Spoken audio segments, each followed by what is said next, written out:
Hello, what is happening, YouTube fam? This is your boy J Money here. I am bringing you guys a week late profile for what I took to YCS Houston. I'm not just gonna go over the profile. I'm actually gonna go over my record and what happened in terms of that event, because I was pretty confident going into that event and whatnot, and the deck did exactly what I wanted it to do. So, to start things off, I took Allure Queen Orcus to the YCS. I wanted to accomplish 5 things, right? I wanted to respect Shifter, respect Lancia, disrespect Nib, disrespect Droll, and disrespect Dweller, and the deck was able to do all 5 of those things just right, and the deck does not have as much of an issue against the current meta decks at that time prior to the ban list due to the non-engine that I chose to play. And I also wanted to make sure that the non-engine that people were playing against Ryzeal and against Malice did not affect my deck all that much, and it did all of those things. And so I will go over my 2 losses that I had in the event. First things first, it was 5 years since I played a YCS, so for starters out the gate, I was already starting off in an uphill battle because I had no idea that they had changed the rules a couple of years ago, where if you register the day of, that is now considered late, and you will just start round 1 off with a loss and whatnot. So yeah, that was fun. That was lots of fun. So by round 7 I was out, and it was a little unfortunate, and especially because of my first loss was definitely something that could have been prevented. The second loss, there was just literally nothing I could do. And I'll go over both of those, but first, the profile. Alrighty, I'm going to go over this pretty quick because, again, I got to go over the couple losses that I had. So I'm going to go ahead and turbo through this a little bit. First of all, the best normal summon in the entire deck is this card. The reason why this is the better normal summon is because it is more resilient to hand traps due to the fact that it is a machine with less than 1,000 attack, meaning you can make the Clockwork Knight and try your luck again and summon this out a second time with the Clockwork Knight itself, and requiring your opponent to use up yet another hand trap. So the card that you're typically going to send with this 9 times out of 10 for the very first run is Olion. Olion gives you a token, right?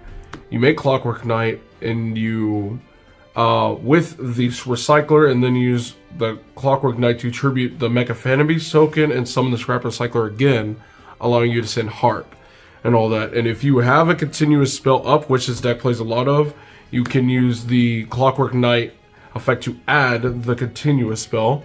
And in the middle of your combo, you can discard it with things like a bow and things like that. And that will just enable you to get to your Regulus to insulate your combos or more, or just solidify your inboard a lot more. The inboard is pretty strong, so yeah. Then obviously we are on Gearsus. I was on 1 for a while, but that was the 50 card version. I felt like the 60 card version was more needed because with the 50 card build, I ended up having to cut the Azamina engine out, but I come to find out that the Azamina engine not only allowed me to play into like Lancia a lot better, it also let me play into Dweller a lot better, let me play into Shifter a lot better. Like, just being able to have the options for when you are under those crazy cards could not be understated, and it is something that you can continuously use turn after turn. So since I bumped it up to 60, I wanted to have at least 6 decent normal summons that I can put up. So Gearsu fit the bill.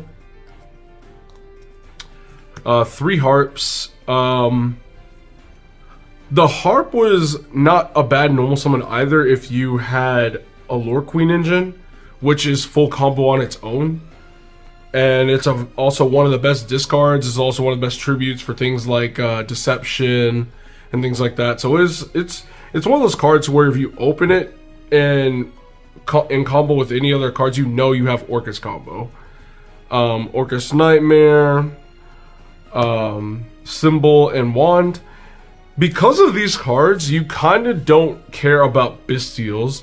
I was playing against a Malice matchup, I think it was round 4 or 5, and I got my Heart Bestialed, but then I went and did the Scrap Recycler combo, and just sent, I ended up sending World Wand, and I just banished the World Wand to summon back the Heart, make Galatea, and then banished some of Girsu, stuff like that. Honestly, because of Bestials, Bestials are still in the game, but like you don't really care about them because you can consistently put multiple names in the graveyard.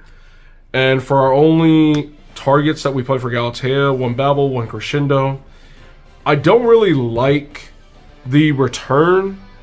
I don't like opening it, and half the time I never try to search it out. And so if you don't like opening it and you don't like to search it out, then it's like, why even play it, you know? And Crescendo a lot of the times is what I'll set a lot of the times game 1, because you have cards like a Bow that can let you summon Dengirsu back on the opponent's turn without the assistance of Babel. A lot of times I'll go for this first and just keep the Galatea up, and so I can have the Crescendo counter trap negate. I can still get the send, and I can still IP into SP. Alright, now the best card in the entire deck, hands down, has got to be Allure Dance. People do not read, well, when it comes to unfamiliar cards, people just don't know what they do, and they don't know how far something like this can take you. For those of you who don't know, Allure Dance is a continuous spell, yet a card that you can send off of the Clockwork Knight, but on activation you can either add an Allure Queen monster or an Allure Palace, which is your field spell right here. It has another effect where you can send one other spell, a trap you control, to the graveyard to special summon as many Allure Queen monsters with different names from your graveyard as possible. That effect is super good. It is busted. If these 2 cards resolve, you basically win the game. I don't think I have lost any game where I've resolved Allure Dance. And Allure Palace, this is kind of important to go over as well. Spellcasters gain 500 attack and defense. Also with Allure Dance, any Allure Queen that's equipped to a monster, the Allure Queen monster gains attack equal to the attack of the monsters equipped to it by its effect. It's important to be able to note that you can kind of punch. These things can get really big and they can get pretty beefy if you equip the right stuff. And I'll go over the Allure Queen stuff a little bit later, but with Allure Palace, the field spell, spellcasters in general gain 500 attack and defense. And thrice per turn, you can send a card from your hand to the graveyard and add to your hand an Allure Queen monster, or special summon an Allure Queen monster to your opponent's field. You don't really summon to your opponent's field all that often, although now with tactics going to 1, you can have space for thrust in your deck, in your main, and you can actually put monsters on the opponent's board and actually have a use for it, because at that point, if thrust is live, then you can start adding whatever to your hand turn 1. So you do have ways in this deck to trigger thrust to add any card to your hand turn 1. So that may be something I may consider. There is also a combo that I came up with for another deck where you do actually want to summon at least 1 monster to the opponent's board.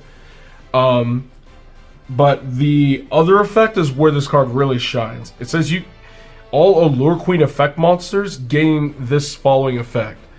You can send this card equipped with a card by its own effect to the graveyard to special summon 1 spellcaster with 1500 or less attack from your hand or deck.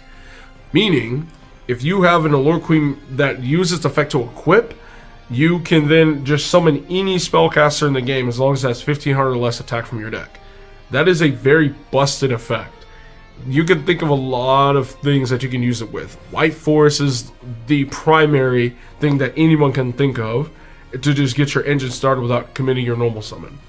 But anyway, let's go over some of these other cards. We got Chaos Allure Queen. Chaos Allure Queen, a lot of people know what this does already, but for those of you who don't, you can discard one other light or dark monster, special summon this card from your hand, and then you can target a monster in either player's graveyard, equip it to this card, and if you do, its name does change to the monster that equipped to it. Then if you equip a light or dark monster, you can special summon any dark Allure Queen from your deck or graveyard. So this is a very, very important effect. There's a couple of things that you need to keep in mind with Chaos Allure Queen. One, if you equip any other light or dark from your opponent's graveyard that's not an Allure Queen, her name will change, so Allure Palace won't be able to work with her being allowing her to tribute herself off to summon a spellcaster because her name changed. So that is something that people need to keep in mind if you're going to play this engine. So a lot of the times you're going to equip Allure Queen level 5 so you can summon level 7 if you're going second. Because Allure Queen level 7, for those of you who don't know, these are very, very old cards.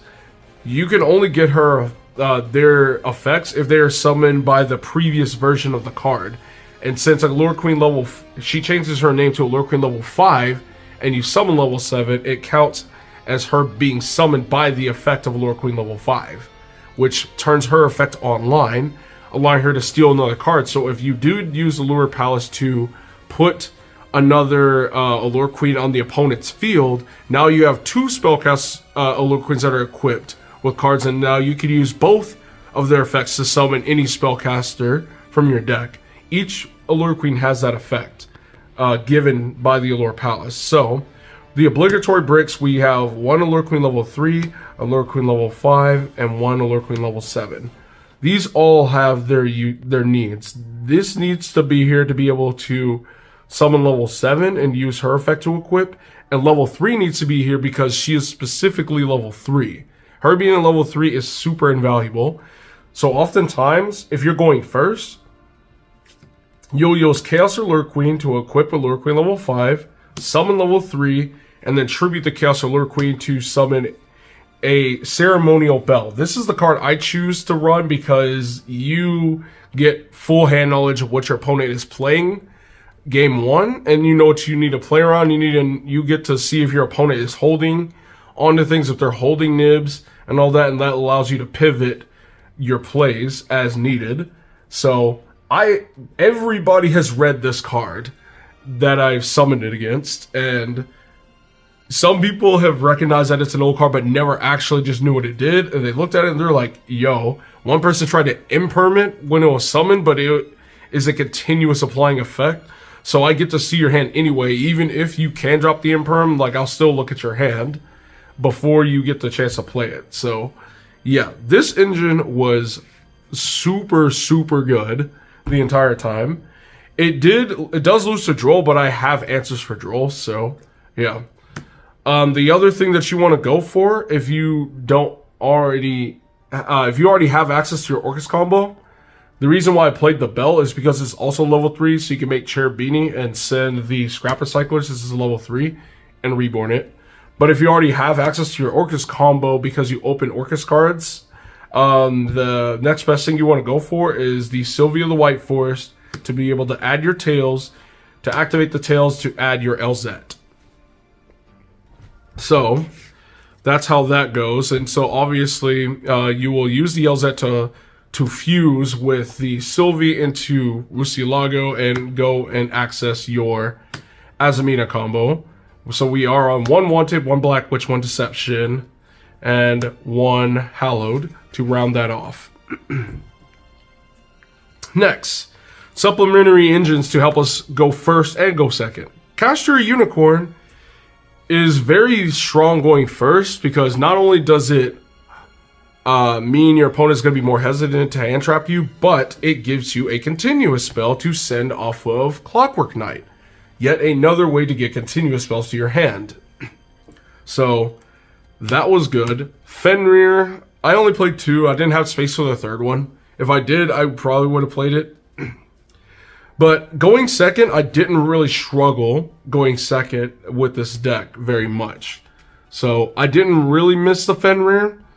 So, I mean, because of all the other non-engine I was playing. And I will get to the non-engine in a second. But we are on 1 Cash to Your Birth again. Continue spell. 1 Lacrima and 1 Engraver because Fiendsmith combo. You want to make Desiree because it's a fusion monster. And we do play Cross Sheep in this deck. Hint, hint. Cherubini, Sending Scrap Recycler, Cross Sheep, you know, Beansmith combo, Desiree, Cross Sheep, you know, you do the math. Now, we were on 19 non-engine in this deck. So the reason why I bumped my deck up to 60 is because I wanted to make more space for more non-engine that was previously in my side deck, but I wanted to clear some of that up so I can have space for other cards, because I didn't feel like I had enough cards to respect other matchups like Odeon, Blue Eyes, and what's it called? And I didn't have enough sides for going first. So, yeah, we have 1 Called By, 3 Fuas, 3 Perulias. The Perulias were in the sideboard at one point. And the Drolls were in the side deck at one point. I managed to make space for 6 more side deck in exchange for being able to play these in the main. So the Perulias in the main deck was, yes, it's a 1-for-1 at Malice, but I really wanted to respect Ryziel. I wanted to respect the Ryziel matchup a lot more, and I wanted to respect the Mermail matchup a lot more. Droll was to respect both the Ryziel matchup and the Mermail matchup a lot more. So both of these were just Mermail, Ryziel. Fua was obviously just kind of a one-size-fit-all. But, oh, man, rest in peace, man. 3 talents. Talents.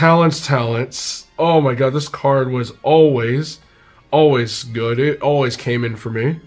Oh, I love this card so much. I'm going to miss it being at 3 and just seeing it. But, hey, with a deck like this, you can play Thrust and get it to your hand still going second, or going first, and still activating it and resolving it. This against Ryziel was always super good. Just period.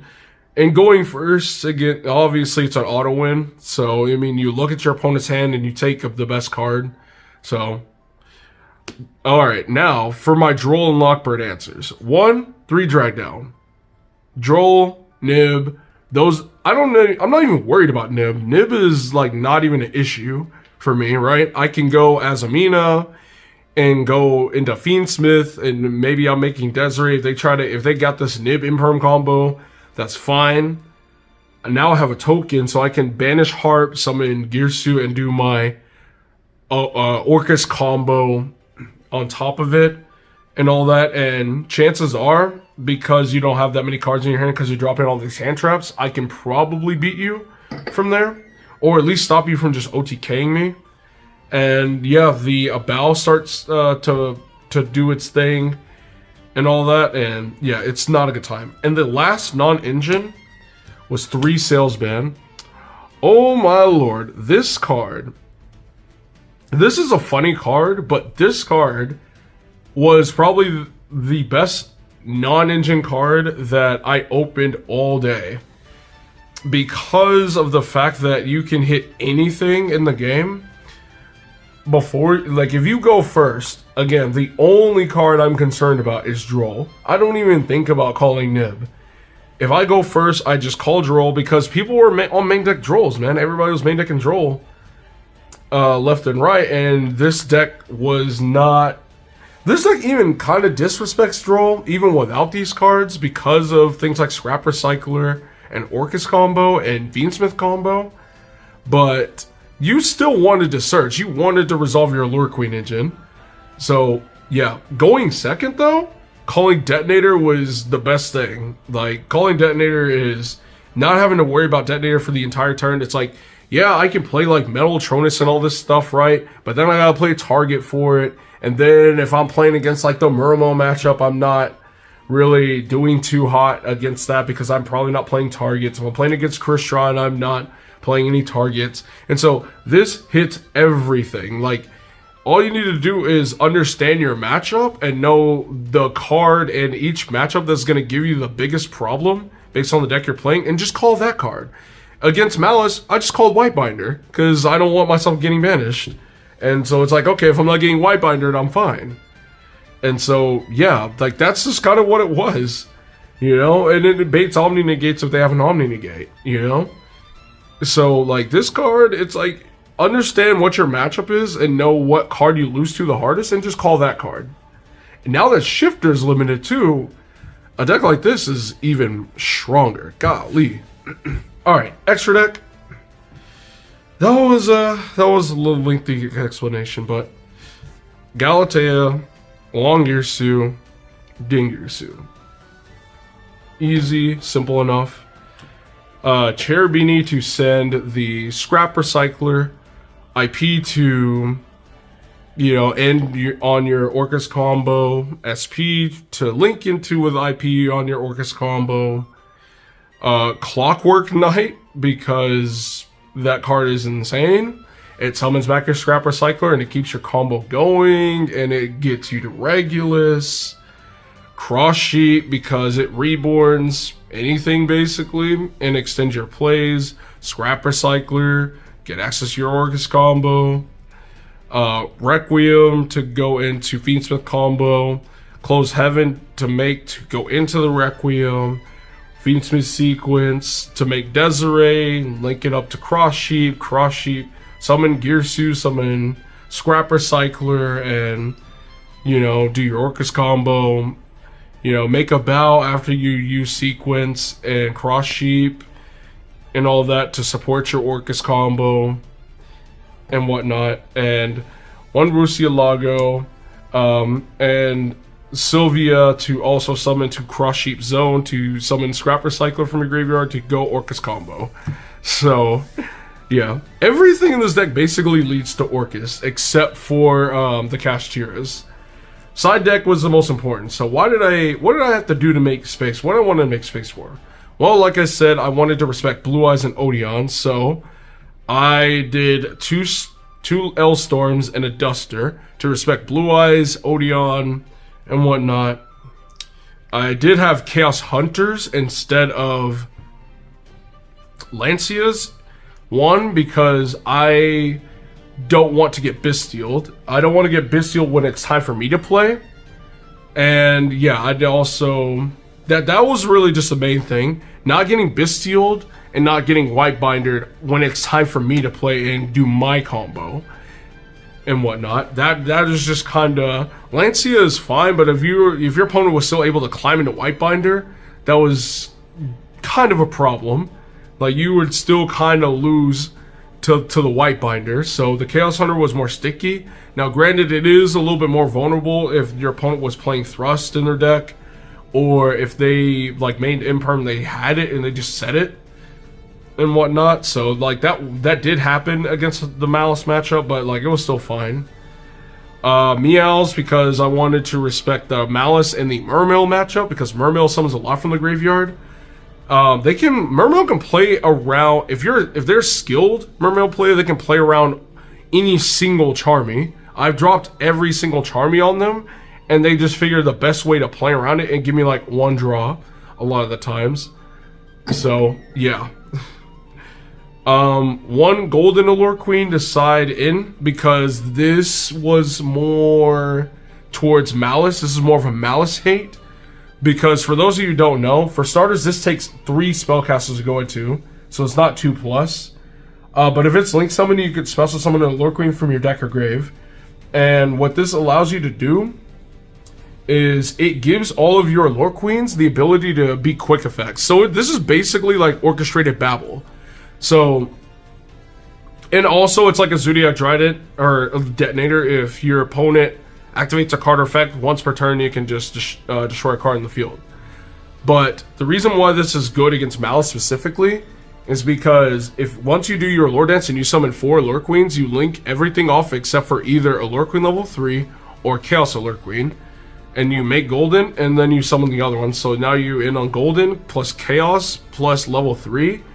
And for those of you who don't know, the Allure Queens let you take monsters of their corresponding level or lower. But Allure Queen level 7 lets you take any monster. But that's only if she's summoned by the effect of Allure Queen level 5. So that wasn't... that could happen, right? What you could do, since they're quick effects, on the opponent's turn, Allure Queen level 3 can just snatch any mouse that they normal summon. So if they normal Dormouse, you just steal it and you just take it as an equip, and it doesn't go to the graveyard. They can't do anything with it and whatnot. And if they have any sort of way to extend, you can Chaos Allure Queen as a quick effect to target the level 5 and summon the level 7 out of your graveyard, and level 7 can take anything and whatnot. And so you get to steal a couple cards on your opponent's turn, and then maybe link them off with IP and whatnot as well. So those are things worth noting, and this is why I cited it in. This is a bit more specifically for Malice and whatnot. So Change of Heart. I did have 3 mind controls, but like I said earlier, I didn't have enough go first options. I didn't have enough things to side out for going first. So I decided to side Heat Waves, and the Heat Waves won me 2 matches. Unfortunately, I ended up beating a Fiendsmith Chimera deck because of Heat Wave, because I just Heat Wave and passed, and then he just set a couple cards and passed, and then I just OTK'd him. That this card literally says go first with a battle phase. That's kinda how stupid this card is. This card should have been banned.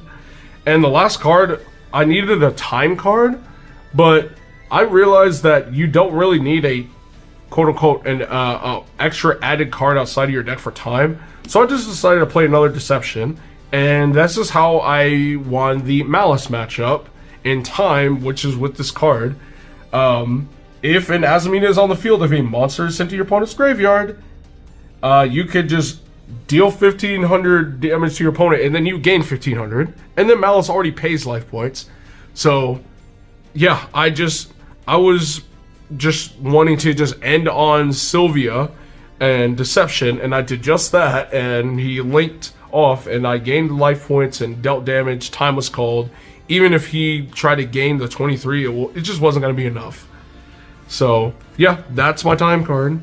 So now that that is done, now let me go ahead and go over my couple losses that I ended up having to endure. Okay, so for starters, one of my matches was to this Exodia stun deck, right? Game 1, he goes first and he stuns me out with like D-Fissure, Shifter. He had Ash in his hand, and he had the Millennium Monk in his hand and all this stuff. And I'm like, okay, like that, there was no way I was winning that game. Like, yeah, I have non-engine, but none of them are back row hate, and even if I did, the Exodia would just negate it. So yeah, so game 2, now I'm doing all right, right? Now granted, my hand wasn't like the greatest because of the stuff that he hit me with, but I'm able to, I don't even have a bow up yet. I don't have a bow up. I have like IP and some other stuff, right? So I'm playing and he's playing. This dude has 3 Millennium Monks in his hand, by the way. He plays the first one, right? I negate the first one. Then he goes for the Wedju Temple, right? He places the Senijin, and I get rid of that with the Dingirsu Sen, right? So not only did Desiree get the negate, but then Dingirsu got a send off of this. He had the Millennium Shield in his hand, right? So he summoned it and got himself the 3rd Millennium Monk, right? I didn't know he had another one, but that's what he ends up doing.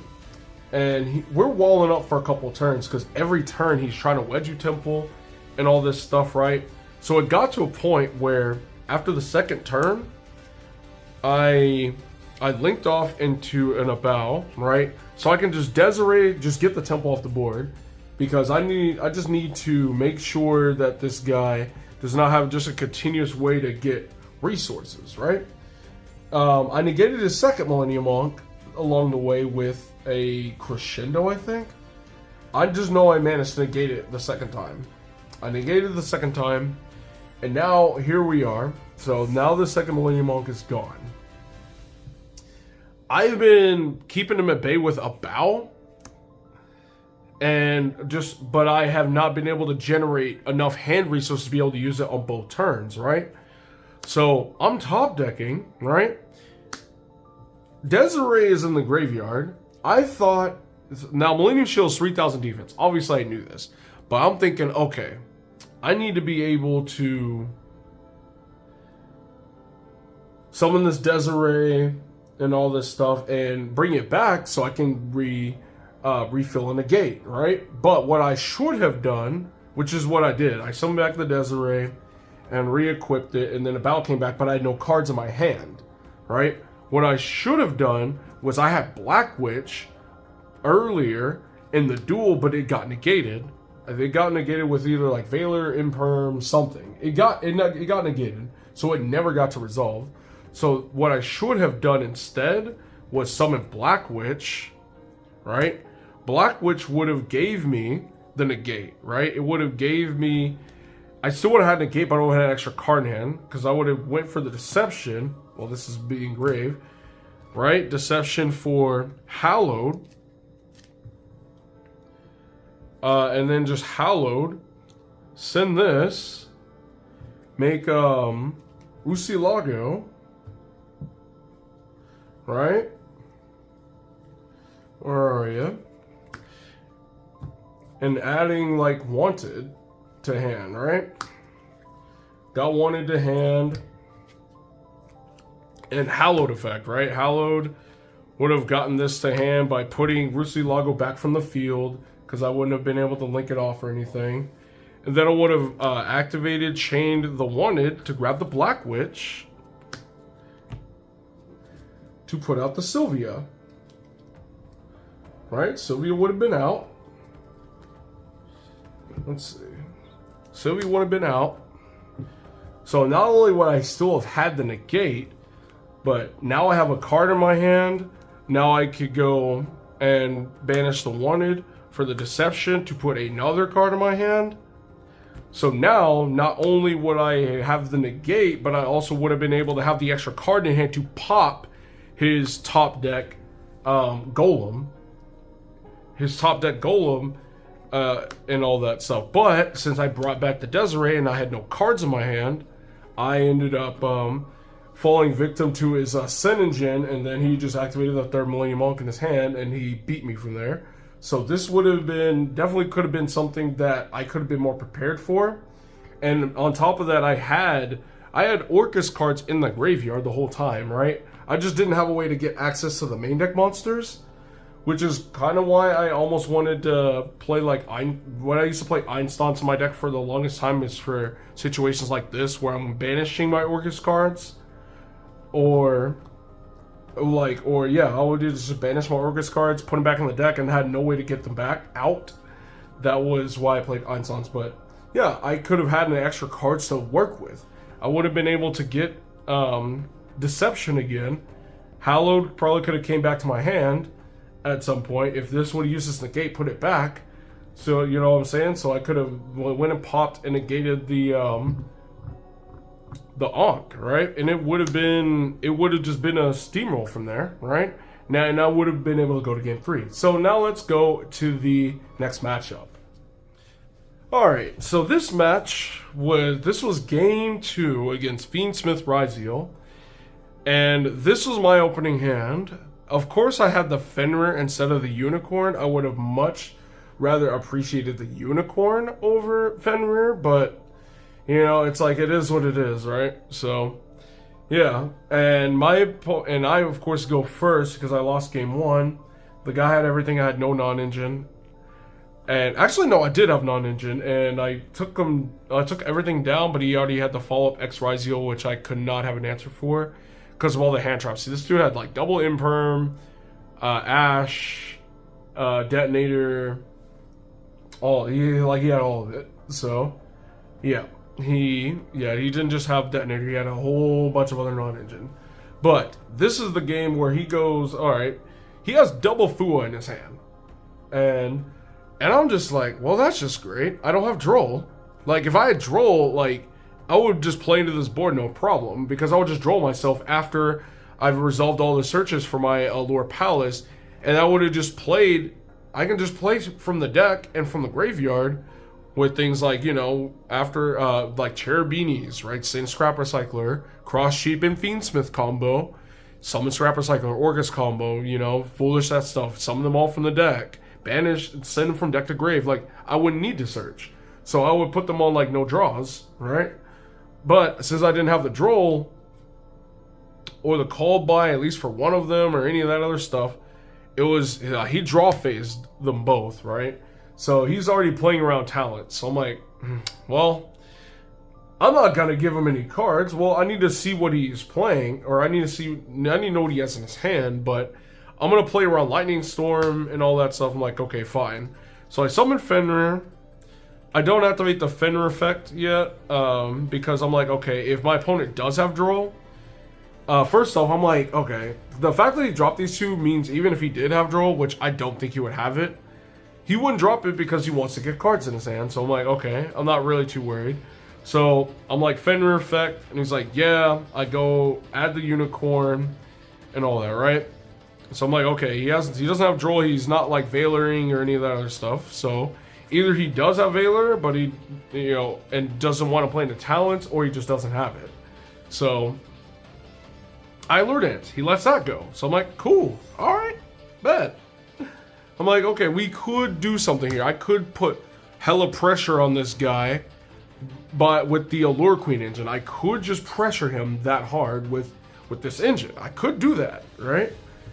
But this guy had other plans. So when I go Allure Palace, and I go send this, because I choose to send Unicorn because with Chaos Allure Queen, you need a lighter dart to send, and obviously I didn't want to send Black Witch. So I went ahead and sent Unicorn, and then he Ghost Ogres. I didn't think people were still playing Ghost Ogre in that format, you know? I didn't think it was still happening, but it happened. So I'm like, well, that sucks. And so I'm like, you know what? I feel pretty safe with him having two cards in his hand, and I could just summon Black Witch, set a card off the Black Witch, and pass. I swear, post side, I'm going to play that Sylvia or whatever, that Sinful Swole's Trap that just lets you tribute Black Witch and target negate something. I swear I'm gonna have to play it on my side deck after this. Because like it's just more going first cards, by the way, but like what happened, it was just ridiculous. So I'm like, okay, I can sit on Fenrir and Black Witch Deception and kind of pass and all that. Let me see what's in that hand. I don't see any starters. I'm like, oh, this is great. This is great. I don't have to worry about any of his starters. I see Metal Tronus. I'm like, he must, like, he can clearly summon Desiree and turn off my Bow. So let me just go and put that back in his deck, right? So I go ahead and I send the Allure Queen level 5 and I summon Black Witch. I'm like, all right, I wanted to keep the Allure Dance there to be able to, you know, at least summon one of my Allure Queens out if I need to. So, because, you know, it can send any spell or trap you control, even if it's a set one. So I go ahead and set Deception, and I don't even activate it because there's no point. I'm not gonna use it. You know, I'm not gonna sit there and, yeah. This just wasn't gonna happen. So I went ahead and activated it though, and I just passed. And what does this guy draw? He draws freaking Bonfire. I'm like, you gotta be shitting me.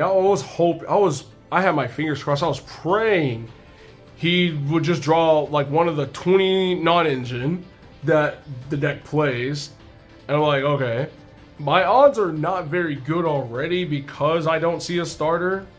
I'm like, dude, if he draws X, if he draws Ice, if he draws Sword, like the game will probably end right there, you know? He draws Bonfire. I'm just like, sure, okay, yeah. So the game was still over even with the Fenrir. Like Fenrir is just not good into Ice X or Sword like at all. This is just not good into those cards. Like maybe sword, you know, like you add X and you know what, you add, I don't even know if you could summon Node, but like that would have been like the best thing for me is if he had just drawn sword.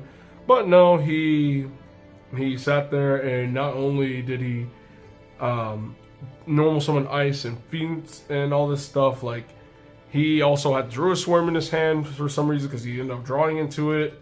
He banished my card and he battle faced and he attacked me for game, and I'm just like, okay, sure, whatever. But yeah, that was the game where it's like clearly there was just nothing I could have done to help contribute win that game. So it's like I was never meant to win that game, clearly. So yeah, like that's what got me round 6, I think. And so yeah, what were my matchups? My matchups were 1 Pure Ryzeal, 1 Fiendsmith Ryzeal, 1 Malice, one Malice Bestial, Exodia, Chimera Fiendsmith,